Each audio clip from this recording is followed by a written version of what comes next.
La Torah chez vous, une émission du grand rabbin Jacques Waknin.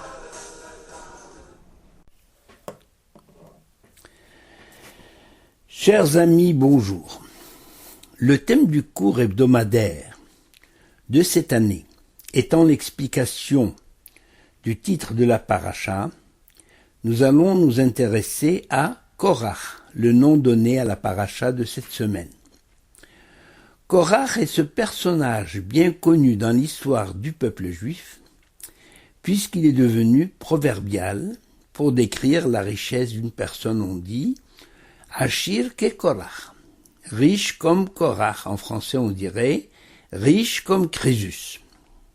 Mais qui est en réalité ce Korach, qui a fomenté une révolte contre Moïse et qui a entraîné dans la mort 250 de ses acolytes, une mort surnaturelle suite à l'ouverture de la terre, qui a englouti Korach et ses supporters sous les yeux médusés de la foule médusée par un tel phénomène.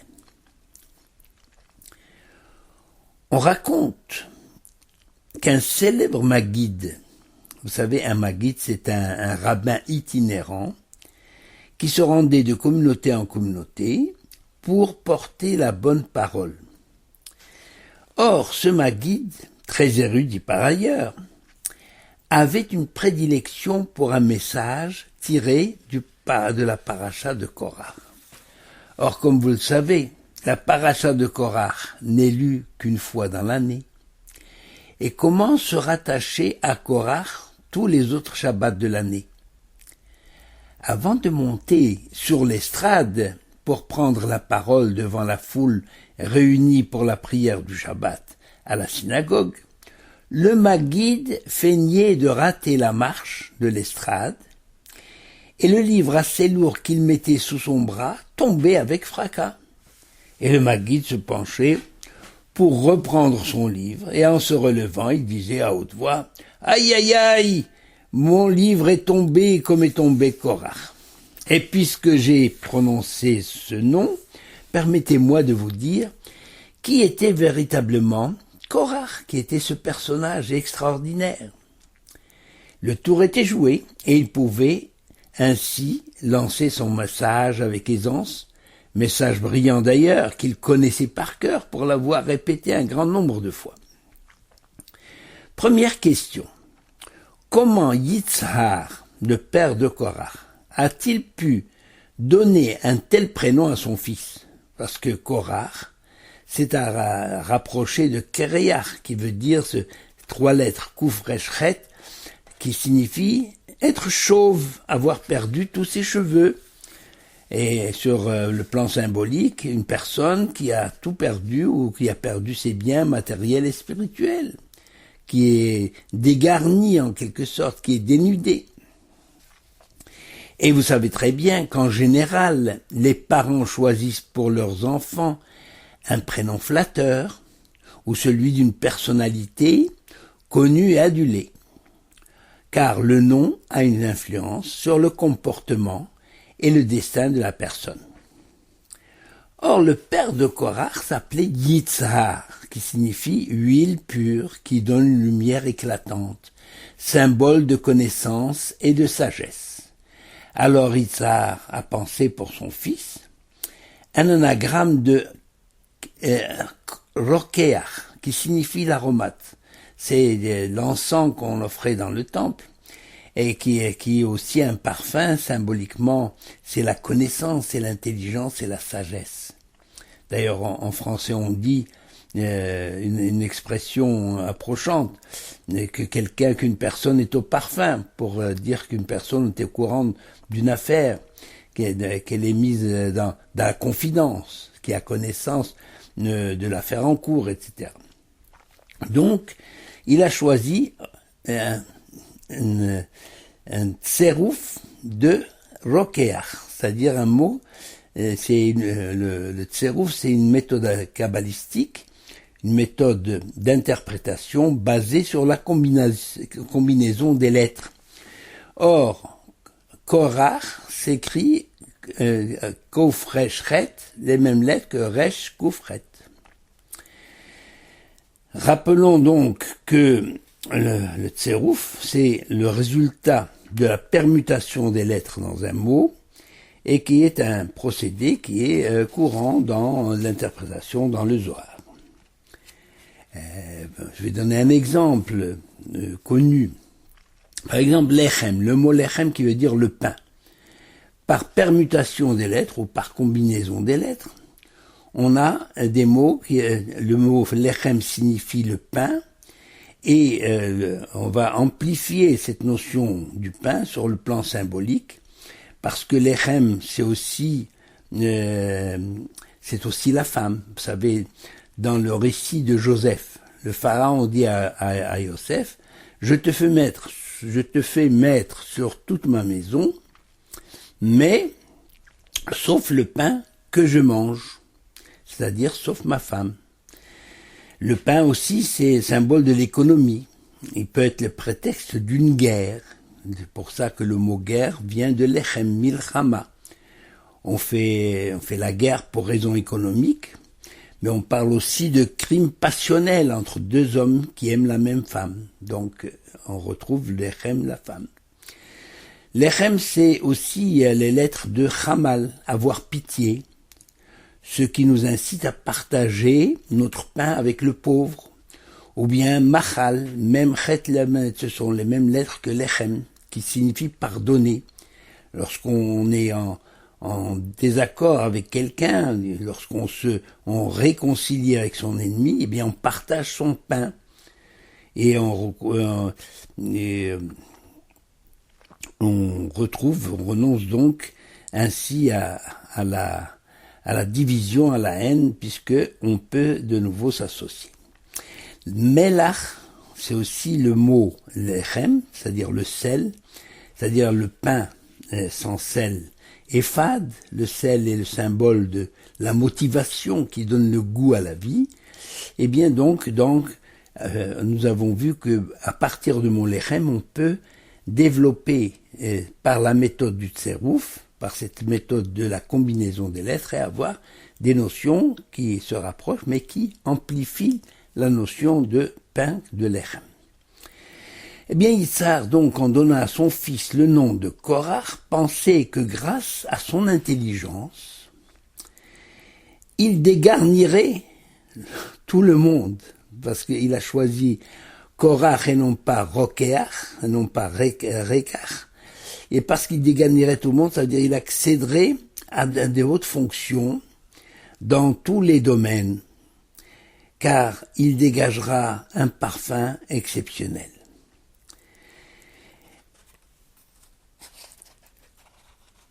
Malheureusement, trop d'intelligence peut nuire. Peut-être, trop d'intelligence peut être mauvaise conseillère et être la source d'un comportement d'orgueil, d'un sentiment de fatuité. Hanna, qui était la mère du prophète Samuel, dont nous avons hérité la manière d'adresser notre prière à l'Éternel, à savoir, lorsque pour la Hamida on se met debout et on la récite à voix basse, eh bien Hanna était consciente du danger d'une trop grande intelligence, comme celle qu'avait justement son aïeul ou son ancêtre, Korach. Eh bien elle a présenté une requête à Dieu, cette requête est consignée dans le livre de Samuel, au 1 Samuel 1, 11, chapitre 1, verset 11, en disant « Veuille donner à ta servante une descendance d'hommes, Zera Anashim ». Et nos sages expliquent ainsi qu'elle demandait une progéniture qui ne soit ni trop sage, ni inepte. C'est-à-dire que Hanna savait que trop grande intelligence de son ancêtre, Korach avait causé sa perte. Ayant constaté qu'il n'est pas bon d'être trop clairvoyant, elle a demandé que son fils ne soit ni trop sage, ni sot, ni trop sot. La paracha de Korach nous relate un incident qui aurait pu être fatal pour le devenir du peuple juif. C'est pourquoi Moïse, Moshe Rabbeinu, notre maître, Et en définitive, on peut l'appeler notre père, parce que c'est lui qui a forgé le caractère du peuple juif, son véritable enfant.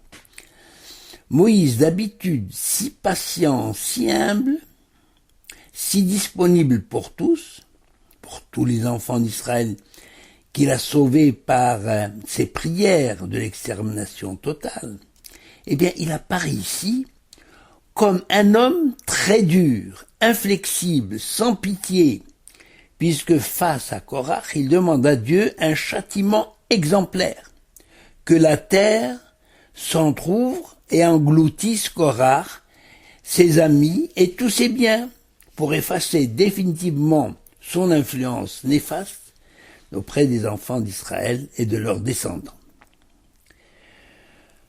Qu'est-ce qui se passe avec Korach?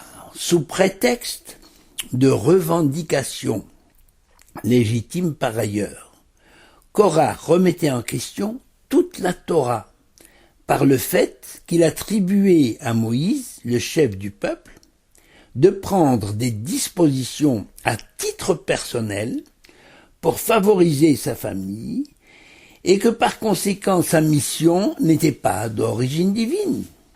Or, vous savez, le judaïsme est fondé sur l'origine divine de la Torah, et remettre en question les lois transmises par Moshe Rabbeinu, par Moïse, revient à remettre en question tout le devenir du peuple juif. Essayons à présent de découvrir ce personnage exceptionnel et de comprendre, d'essayer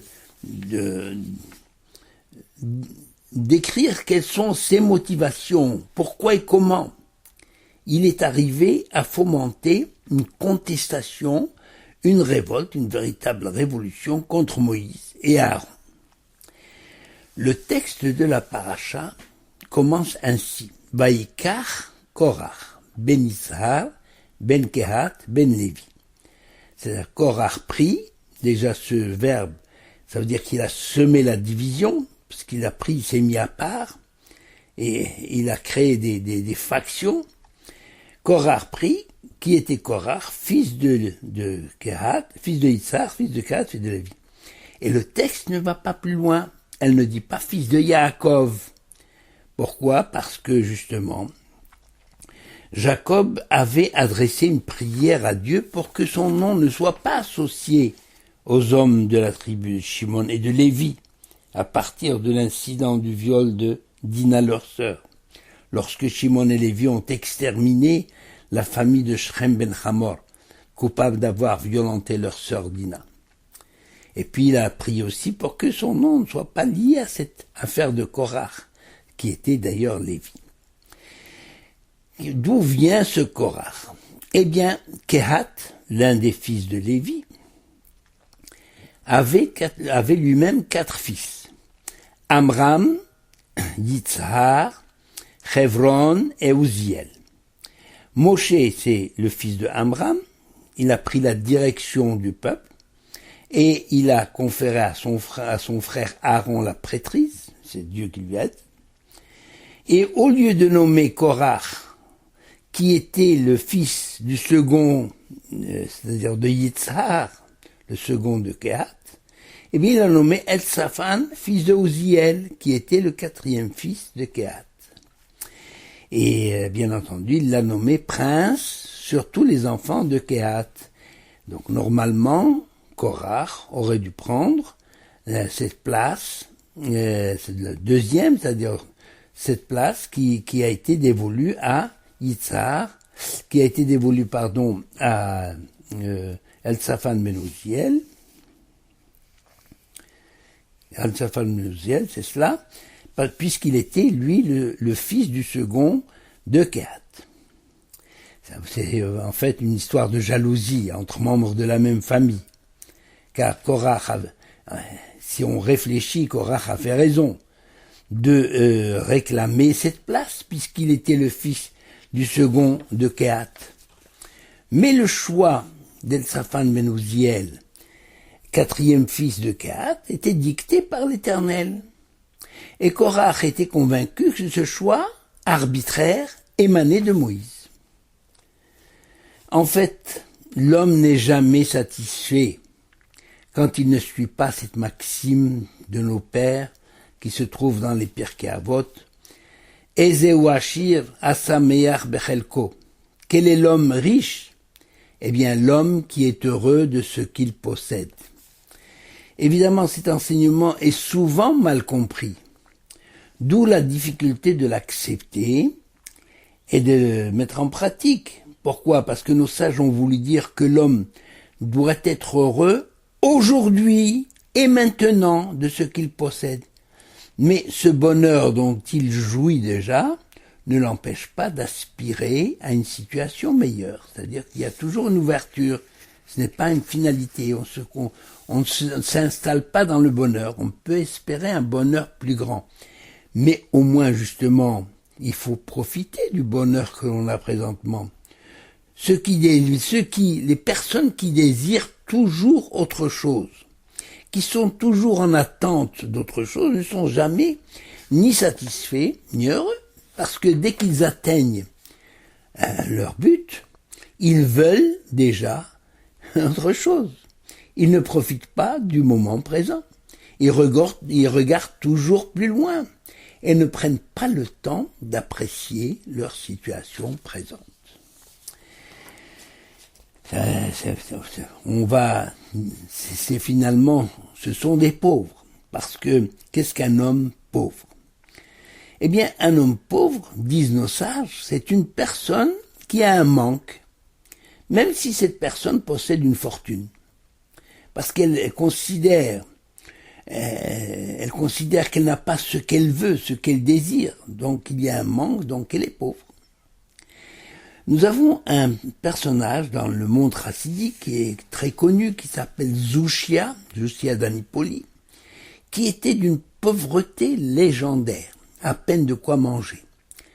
Mais lorsque des riches visiteurs venaient, soit des États-Unis, soit d'ailleurs, ils venaient consulter son maître pour avoir un conseil, une bénédiction, celui-ci leur disait « Voulez-vous savoir et voir ce qu'est la pauvreté ?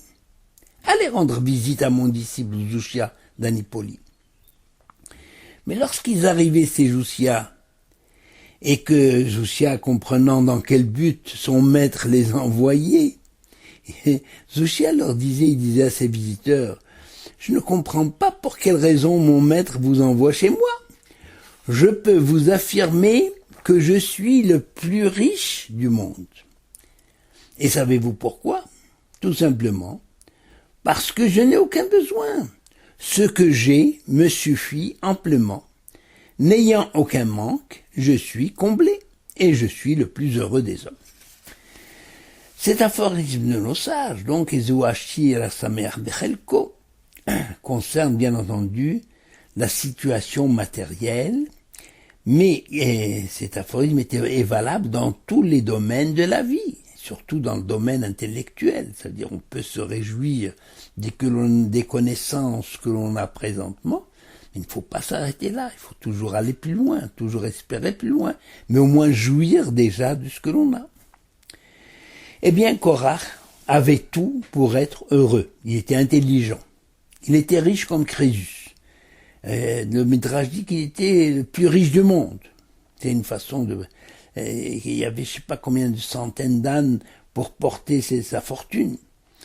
Et il avait un titre, il avait un manque. C'est le pouvoir. C'est un titre important. C'est-à-dire des honneurs. Il aurait pu en discuter avec Moïse, en mesure de lui expliquer que ce choix de Eltsaphan ben Uziel venait de Dieu, et que si c'était à lui Moïse de décider, il l'aurait certainement nommé chef de la famille de Kehat, et il l'aurait élevé au rang de prince. Mais justement Korach, avait compris que même en cas de victoire sur Moïse, parce qu'il va fomenter une révolte, une contestation, il va impliquer toute une foule, mais il a compris que même s'il réussit, même s'il a la victoire, il peut jamais prendre la place de Moïse.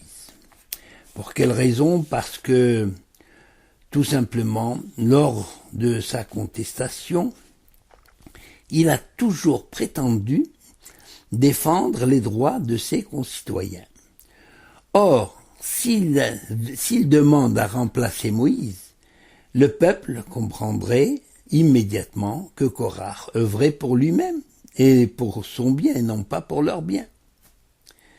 En effet, Korach a agi en parfait démagogue. Korach savait qu'il n'avait aucun espoir de réussir si le peuple apprenait le but de sa véritable action.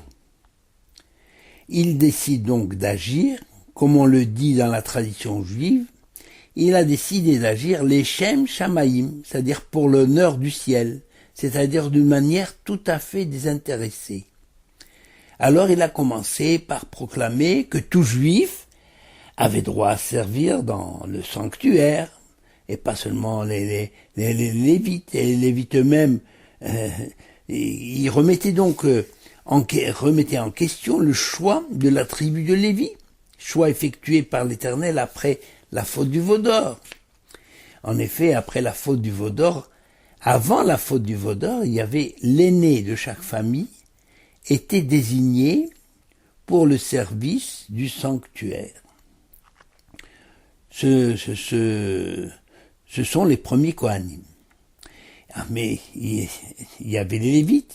Les Lévites auraient pu être heureux d'être élus ainsi, mais ils s'adressent aux Lévites pour dénoncer à Aaron, le grand prêtre, d'avoir accaparé tout le service sacré. Aaron, qui était le frère de Moïse, et qui a accaparé ce service sacré pour lui et pour sa descendance, et qui a fait de la famille des Lévis des assesseurs et des serviteurs des Kohanim. Et aux membres de la tribu de Reuven, c'était l'aîné de Jacob, c'était l'aîné des 12 tribus d'Israël, qui était donc le premier-né du patriarche Yaakov, Korach, dit aux membres de la tribu de Reuven que Moïse les a déconsidérés au profit du prince de Juda. Juda, c'est donc, dans la tradition juive, celui d'où sortira le roi David et le Messie, c'est-à-dire qui a été choisi pour symboliser la royauté. Et pour quelle raison, dit Korach à tous aux membres de Reuven? Eh bien, tout simplement parce que Aaron a épousé la sœur de Nachshon ben Aminadav, qui était prince de Juda. Donc Korach avait une connaissance de l'histoire de la situation et il l'interprète toujours à son profit. Korach se montrait donc magnanime envers chaque membre des enfants d'Israël. Joignant le geste à la parole, il offrait des banquets où le vin coulait à flot, puisqu'il était riche. Donc, parce qu'il ne suffisait pas d'attirer les gens par des paroles, il fallait aussi les attirer par l'estomac. En bon démagogue et en bon orateur, Korach donc attirait comme il pouvait, mais il racontait des histoires, à même de soulever l'indignation du peuple et de jeter l'opprobre sur Moïse et sur Aaron, qui traitait de tout manigancer pour pressurer le peuple et pour profiter de leur position de dirigeants politiques et religieux pour pressurer, pour tout tirer à leur profit. Par exemple, l'histoire de cette pauvre veuve qui avait 2 filles et lorsque la veuve voulait labourer le champ que son mari lui avait laissé en héritage, Moïse intervient et lui dit « Attention, il est interdit de labourer ton champ avec un bœuf et un âne ensemble. » Lorsque elle apportait des graines pour les semer, Moïse est arrivé et lui dit « Attention, il est interdit de semer des graines hétérogènes. » Au moment de la moisson, Moïse ordonne à la veuve de laisser le quête shichaipéa, c'est-à-dire la glanure pour les pauvres. Et lorsqu'elle a rentré sa récolte, eh bien, c'est Aaron qui est venu réclamer la terouma, le prélèvement obligatoire qui se trouve destiné aux Kohanim. Et la pauvre veuve, donc, a jugé qu'il ne valait pas la peine de garder son champ, elle décida de le vendre et d'acheter des 2 moutons. Elle pensait utiliser leur laine pour fabriquer de chauds vêtements pour elle et pour ses filles et se nourrir en abattant leurs petits. Pensez-vous, dès que les petits arrivèrent au monde, Aaron s'est précipité pour exiger le premier-né, puisqu'on devait consacrer le premier-né à Dieu, et ça revenait au prophète, au Cohen. Et après la tonte, lorsque la veuve a voulu tondre ses moutons, Aaron s'est précipité pour réclamer les prémices de la tonte. Réchit Gez. Bref, elle eut assez de cette exploitation par Moïse et Aaron. Elle décida d'abattre des moutons. Alors Aaron s'est précipité pour réclamer l'épaule, les joues et l'estomac. À bout de patience, devant tant d'injustice de la part de ce prêtre insatiable, elle a dit, je fais don à Dieu, je consacre. Et là, je vais tout consacrer à Dieu. Aaron est arrivé, il a tout pris, il s'est emparé de tout, au titre de prêtre. Et Korach conclut cette histoire. Moïse et Aaron se sont arrangés pour tout s'arroger à leur profit. Voilà par exemple une des histoires que Aaron a racontées. Les histoires de ce genre pouvaient parfois laisser le public sceptique. Alors, Korach avait recours à des mises en scène, telles que celle-ci. Il remit aux 250 hommes qu'il avait achetés, en quelque sorte, qui étaient à son service, il les a revêtus de talit bleu ciel, et demanda à Moïse, devant le peuple réuni, est-ce que ce talit bleu nécessite des tzitzit? Puisque vous savez ce que c'est un talit? C'est un vêtement de prière auquel on met des tzitzit, mais on met un seul fil bleu pour tout un talit. Et lorsque Moïse a répondu affirmativement en disant qu'il fallait aussi mettre des tzitzit à ce talit, même tout en bleu, eh bien toute l'assemblée, à la suite de Korach, s'est mis à rire. Korach dit à ses acolytes et à ses partisans, comment cela est-il possible? Si un talit est cachère, avec un seul fil bleu, un talit tout entier en bleu, a-t-il besoin d'un fil?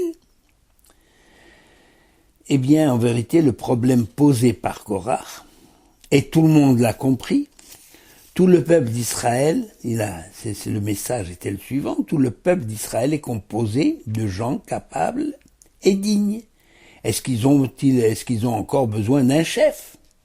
Nous sommes tous des chefs, nous sommes tous des fils bleus, capables de savoir comment nous comporter devant Dieu.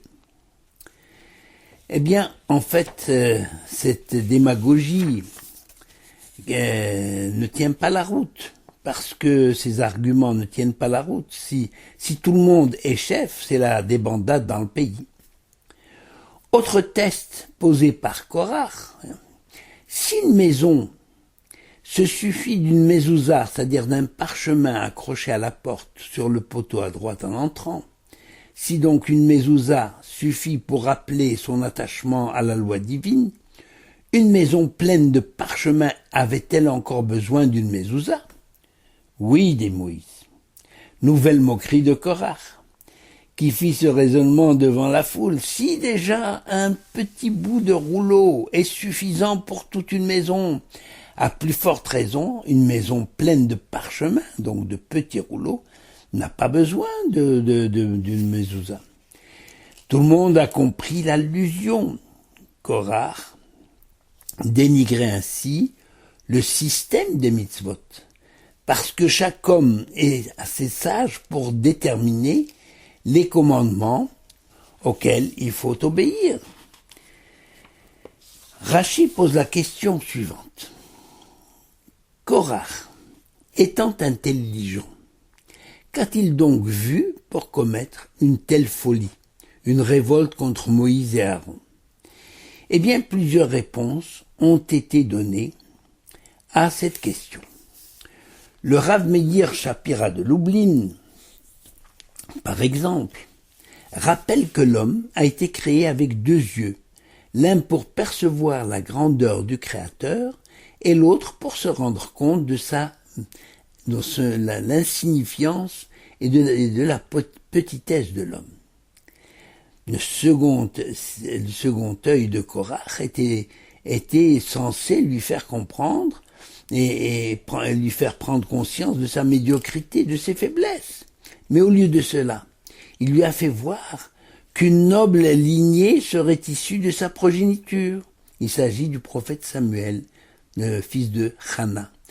Korach, donc, ne manquait pas de penser: se peut-il que toute cette noblesse descende de moi et que je garde le silence? À ce sujet, justement, la Torah témoigne à propos de Moïse: malgré le niveau spirituel exceptionnel atteint par Moïse, eh bien Moïse est demeuré humble, plus que tout homme ce que la terre ait jamais porté. Et si nous jetons un coup d'œil sur l'anagramme du mot Korach, c'est-à-dire sur le tserouf, sur les combinaisons possibles de ces trois lettres, Kouf Reshret, nous découvrons que le premier sens, bien sûr, qui est de devenir chauve, c'est-à-dire de perdre tout le bénéfice et tout l'acquis, puisque Korach, malheureusement, va mal terminer. Il pensait tout gagner et il va tout perdre. Il va rester chauve, en quelque sorte. Il va se dégarnir, puisque la terre va l'engloutir, lui et tous ses biens. Mais comme tous les dictateurs qui veulent s'imposer, Korach avait un cœur de glace, Kerach. Korach peut se lire Kerach. Kerach, c'est de la glace. C'est-à-dire qu'à l'instar de tous les dictateurs, il n'hésite pas à discréditer et à éliminer tous ceux qui lui barrent la route. L'histoire moderne nous donne un mince exemple de dictateurs ou d'hommes d'État qui ont éliminé, sans autre forme de procès, tous les opposants au régime et tous les adversaires potentiels. Dans le désordre, Korach peut se lire Rachak, c'est-à-dire lointain, éloigné.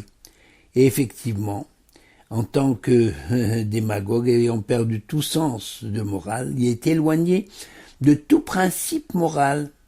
Dans son désir d'arriver au pouvoir et d'avoir des honneurs, Korach n'hésitait pas à fouler aux pieds les principes les plus sacrés de la morale, de la Torah, à commencer par la médisance, accusant Moïse et Aaron d'agir uniquement à leur profit et de démontrer que toutes les lois édictées par Moïse ne sont que des inventions pour donner au peuple, pour spolier le peuple et pour le dominer.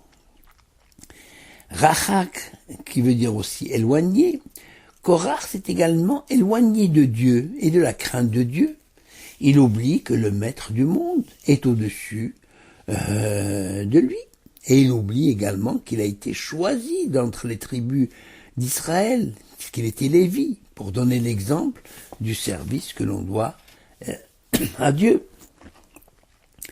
Du fait justement que la tribu de Lévi a été distinguée pour cette fonction et pour cette mission.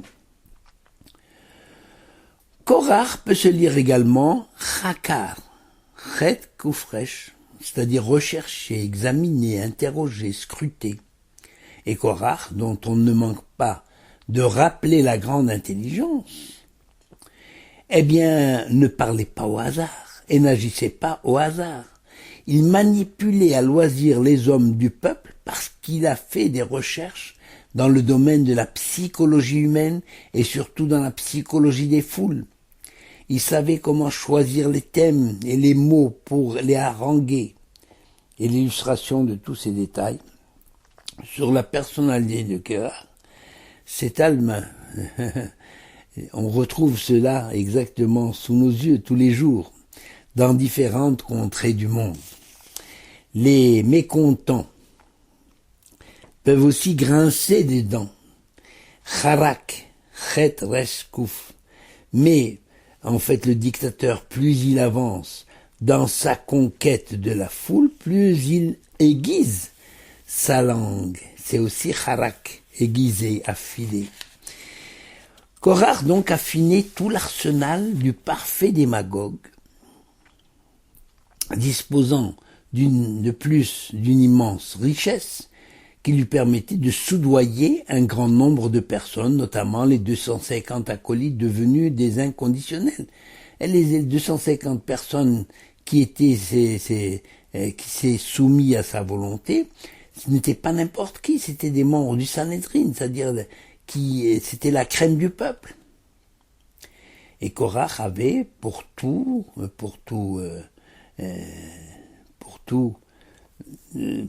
un chacun une parole, il savait s'adresser à chacun pour l'inciter à dénoncer Moïse et Aaron. Et Korach en fait avait tout pour être heureux, mais la jalousie a rongé son cœur et lui a distillé l'amour du pouvoir et la recherche des honneurs. Alors que ses paroles se voulaient être rassurantes et encourageantes pour le peuple, à qui il promettait des avantages importants, Korach s'est trahi lui-même par ses propres paroles lorsqu'il se plaignait du fait qu'on ne lui a pas donné le titre de grand prêtre à la place d'Aaron. C'est-à-dire qu'à force de penser qu'il méritait cette place, il a fini par y croire.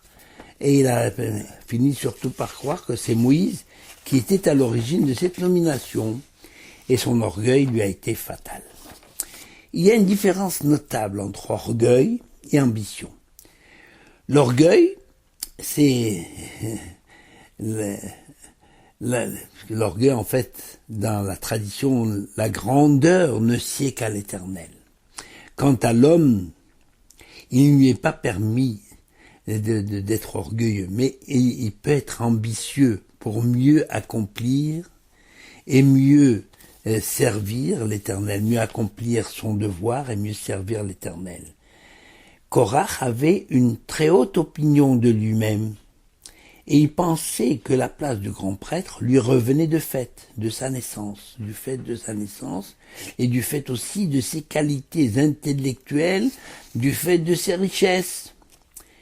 Mais vous savez, ce qui plaît à l'Éternel, ce n'est pas ce qui se voit, ce n'est pas l'apparence de la personne, mais c'est ce qui est caché à l'intérieur, c'est-à-dire un cœur pur, un cœur soumis à la volonté divine.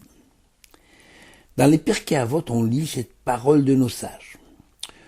Toute querelle qui a pour objet la gloire du ciel aboutira.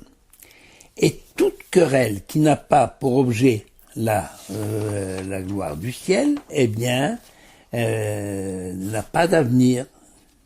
Elle n'a pas d'avenir.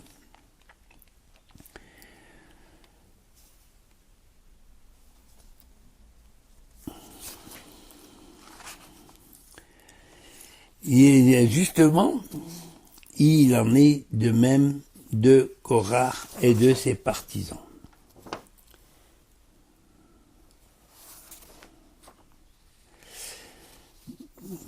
N'a pas d'avenir. Pourquoi?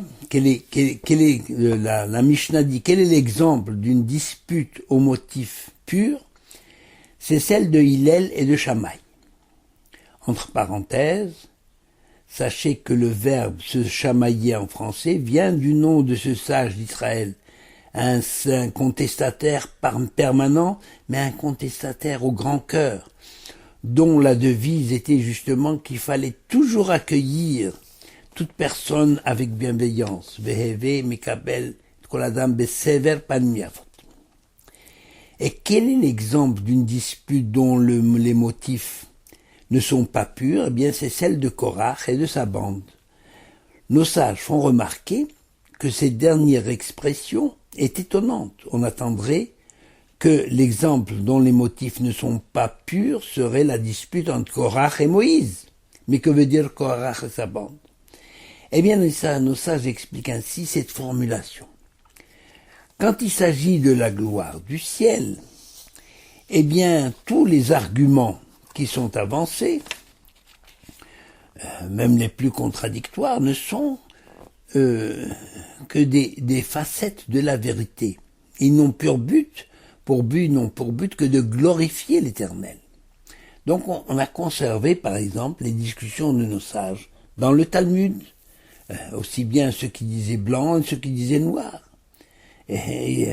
Pourquoi? Parce que justement, les arguments avancés, c'était pour découvrir la vérité, ou un aspect de la vérité, mais en tous les cas, l'arrière-plan ou le but de ces discussions, c'était la gloire du ciel, la gloire de la Torah. Tandis qu'une dispute dont les motifs ne sont pas purs, eh bien, les alliés d'un jour peuvent devenir les pires ennemis, parce que dans cette joute et dans ce conflit, chacun poursuit ses propres intérêts. Avec le temps, chacun se retire de cette alliance, qui n'a d'ailleurs de nom de cette alliance que face à un adversaire commun. Ça veut dire que Korach et ses acolytes, qu'il a chauffé, qu'il a dressé contre Moïse, chacun cherchait son intérêt. Il n'y avait pas une alliance, il n'y avait pas une communauté de vue entre Korach et ses acolytes. Et cette réalité d'ailleurs, nous la vivons tous les jours sous nos yeux. Nous constatons que des ennemis jurés peuvent s'unir pour mieux combattre un seul ennemi que celui qu'on considère comme l'ennemi numéro un, par exemple Israël. Mais justement, l'un et l'autre de ces alliances, de ces factions unies, eh bien finissent par se dresser l'un contre l'autre, car leur seule entente était la haine irraisonnée qu'ils portaient tous deux à un seul ennemi, mais une fois qu'ils auront fini avec cet ennemi, eh bien, chacun, justement, deviendra l'adversaire de l'autre. Il en est de même de Korach. Et de ses partisans, parce que chacun, eh bien, luttait pour son propre intérêt. Chacun se servait de l'autre et de leur union pour réussir. Et leur union devenait finalement, elle devait éclater, car elle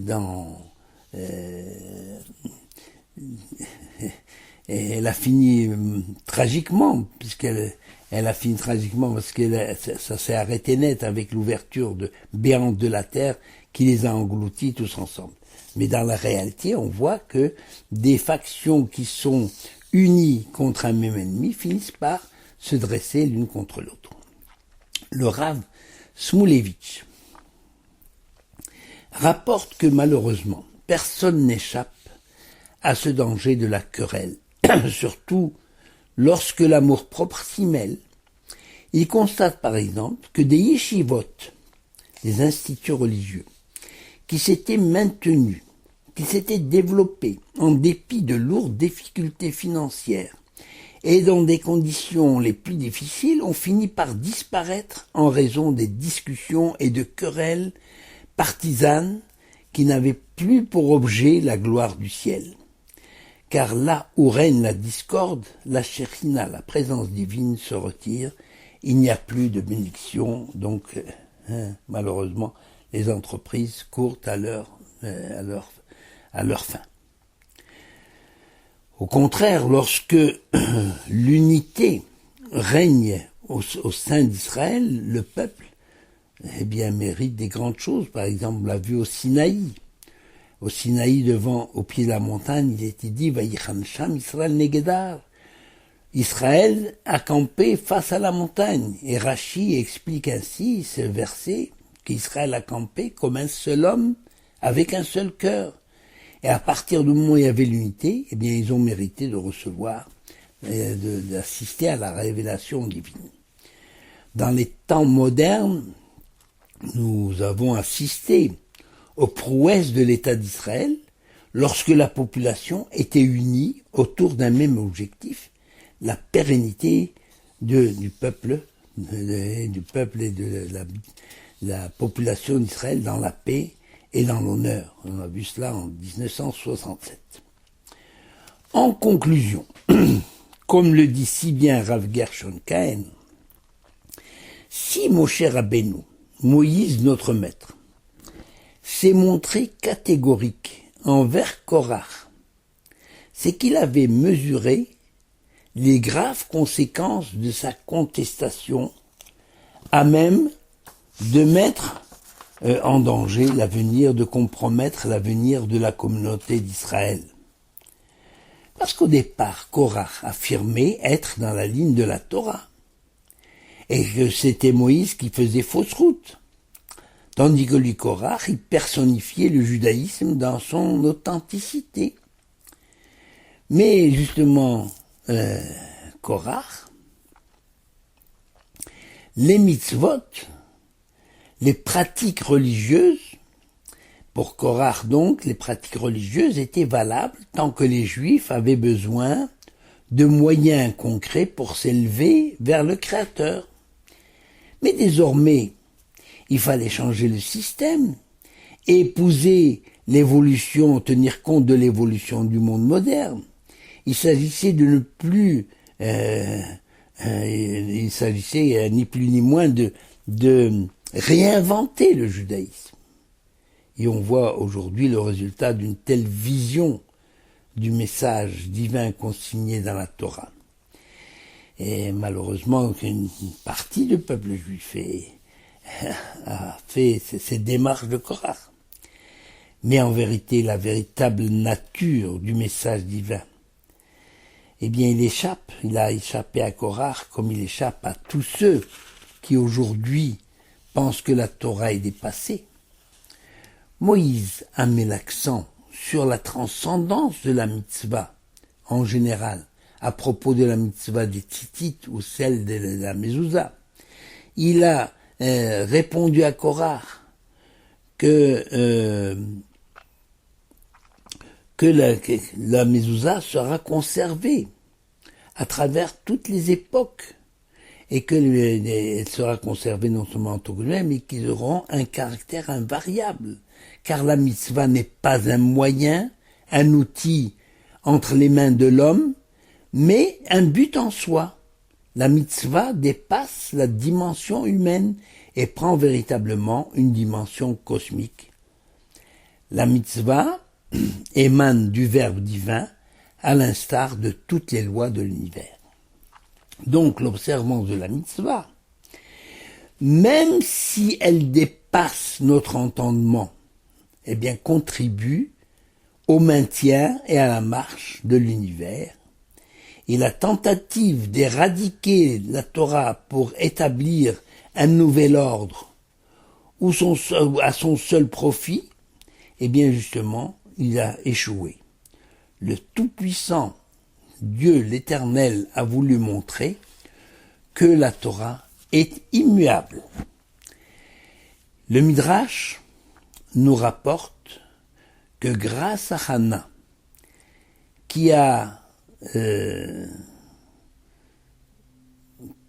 prié pour son ancêtre Korach, eh bien, Korach s'est repenti et a fait teshuva. Et le Midrash nous révèle que chaque jour, du fond du Sheol, eh bien, Korach crie « Moshe emet, vetorato emet ». Moïse est dans la vérité et sa Torah est vérité. Shabbat Shalom.